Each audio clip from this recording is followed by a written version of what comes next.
سر ایک میرا سوال ہے اور میرے ذہن میں اکثر آتا ہے کہ جو کچھ آج آپ لوگ کر رہے ہیں کیا یہی ائمہ اہل بیت کی تعلیمات ہے؟ آسان لفظوں میں اگر میں کہوں کہ جو کچھ آپ کر رہے ہیں اہل بیت اور امام خوش ہوں گے سب دیکھ کر، مثال کے طور پر یہ ماتم، یہ سینہ کوبی، یہ زنجیر زنی، یہ تعزیے، یہ ذوالجناح، یہ جنازے، کوئی کوئلوں پر چل رہا ہے، کوئی خود کو لہو لہان کر رہا ہے۔ دیکھیں بعض چیزیں تو میں مانوں گا اس بات کو کہ بعض چیزیں توہین مذہب کا سبب ہیں، بعض انداز اور بعض مثال کے طور طور طریقے، مثلا یہی کہ کوئی سوئی گھسا لی اپنے وجود میں، کوئی پیٹ میں کوئی چیز گھسا لی، کوئی اس ٹائپ کی حرکت کے جس سے مذاق بنے، کوئی حرکتیں کرنا کچھ اس طرح کی جو بعض ممالک سے بھی تصویریں آ رہی ہوتی ہیں، ہمارے ملک کے اندر بھی بعض چیزیں نظر آ رہی ہوتی ہیں۔ تو لیکن جہاں تک ماتم کی بات ہے، رونے کی بات ہے، گریے کی بات ہے، اس پر ہمارے پاس دلائل موجود ہیں اور ائمہ اہل بیت نے ہمیں اس کام پہ لگایا ہے۔ یعنی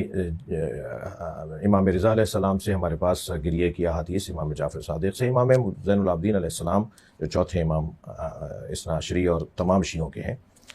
میں نے اس کیا کہ چھٹے امام تک تو سارے شیعہ مشترک ہیں، بعد میں پھر چھٹے امام کے بعد اختلافات شروع ہوئے اور فرقے بنے۔ لیکن گریہ، ماتم اور عزاداری، کالے کپڑے پہننا، رونا کربلا اور امام حسین کو یاد کر سر کالے کپڑوں سے یاد آیا کہ ملا یازر الفقیہ، جی، یہ آپ کی بڑی کتاب ہے، اس میں کالے کپڑے پہن کے نماز پڑھنا مکروہ ہے۔ نہیں اس کتاب میں ہے کہ کالا لباس فرعون کا لباس ہے۔ جی ٹھیک ہے، خانہ کعبہ کے پردے کو کیا کریں گے آپ؟ نہیں خواتین کے کالے چادر کو کیا کریں گے آپ؟ نہیں، نہیں، مجھے اس کی مراد کچھ اور ہے۔ اچھا میں عرض کر رہا ہوں جی جی اس سے مراد کچھ اور ہے۔ کالے کپڑے جو عادت بنا لے، اپنے کالے کپڑے جو اپنا مزاج بنا لے، اپنا لباس، کیونکہ نبی مکرم کا لباس صلی اللہ علیہ وآلہ وسلم کا جو لباس ہے وہ سفید لباس ہے، مولا علی علیہ السلام کا جو لباس ہے وہ سفید لباس ہے، امام جعفر صادق علیہ السلام کا ہرا لباس ہے۔ تو ائمہ اہل بیت نے بھی، اصحاب ائمہ اہل بیت نے بھی اپنے لباس کے کلروں کو، رنگوں کو تبدیل کیا ہے۔ لیکن اگر کوئی شخص یہ طے کر لے کہ مجھے اس سے ہٹ کر کوئی اور رنگ نہیں پہننا، اور وہ رنگ بھی جو ہے وہ مشابہ ہو بعض عادات اور اطوار کے ساتھ، اور جس زمانے کے لوگوں میں یہ مثلا بنی امیہ کا لباس ہو گیا تھا کالے کپڑے پہننا، بنی عباس کا لباس ہو گیا تھا کالے کپڑے پہننا، ایک دور آیا کہ سادات جو تھے وہ صرف سبز امامہ پہنتے تھے، پھر ایک دور آیا کہ سادات کالا امامہ پہننے لگے اور شناخت ہو گئی کہ جو کالا پگڑی باندھے ہوئے، امامہ باندھے ہوئے، وہ سید ہے۔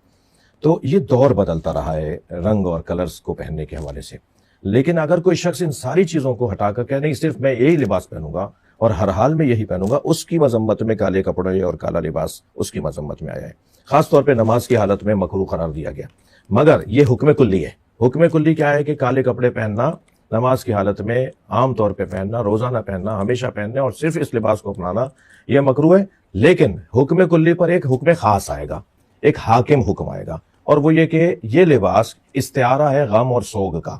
اس کے ذریعے سے لوگ پہچان لیتے ہیں کہ اس وقت یہ غم میں ہے۔ تو جو خاص ایام ہوتے ہیں جیسے محرم ہے، سفر ہے، یا کوئی شہادت کی تاریخ ہے، اس میں اگر کوئی لباس وہ پہنتا ہے اور وہ اس وجہ سے اپنا لباس اپنا رہا ہے کالا لباس کہ وہ یہ ظاہر کرے اور یہ ثابت کرے کہ میں غم میں ہوں، تو وہ ایک حکم خاص آ جائے گا اس کے لیے، کیونکہ امام زین العابدین علیہ السلام نے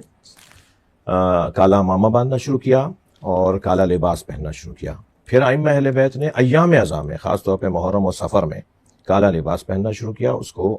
علامت بنائی کہ ہم سوگ میں ہیں۔ اجعلوها سودا حتی یعلم الناس نحن فی عزاء اولاد زہرا، یہ احادیث کے جملے ہیں کہ یہ کالے کپڑے کر دو، یہ کالے پردے آویزاں کر دو، تاکہ لوگ، خاص طور پہ جب جناب زینب شام سے رہا ہو کر آپ سلام اللہ علیہ جب آپ مدینے واپس جا رہی تھی اپنے شہر، اور اہل بیت کا قافلہ جب آزاد ہوا، اسیری سے باہر آیا، تو بیوی نے دیکھا جو محملیں ہیں ان کے اوپر رنگ برنگے کپڑے لگے ہوئے۔ حضرت نے فرمایا کہ اجعلوها سودا، انہیں کالے کپڑوں میں تبدیل کرواؤ، تاکہ جہاں جہاں سے سواریاں گزریں لوگ سمجھ جائیں کہ اولاد زہرا کے عزادار جا رہے ہیں۔ تو یہ پھر بعد میں، یعنی یہ احادیث جو ہیں، یہ احادیث کا زمانہ کوئی اور ہے، پھر ایک علامت بنائی گئی، اور جنہوں نے بنائی ہے وہ پیشوا ہیں، وہ رہنما ہیں، وہ معتبر لوگ ہیں، پڑھے لکھے لوگ ہیں، شخصیات ہیں، اپنے زمانے کے سب سے بڑے عالم ہوتے تھے، جن لوگوں نے پھر ان نشانیوں کو قرار دیا۔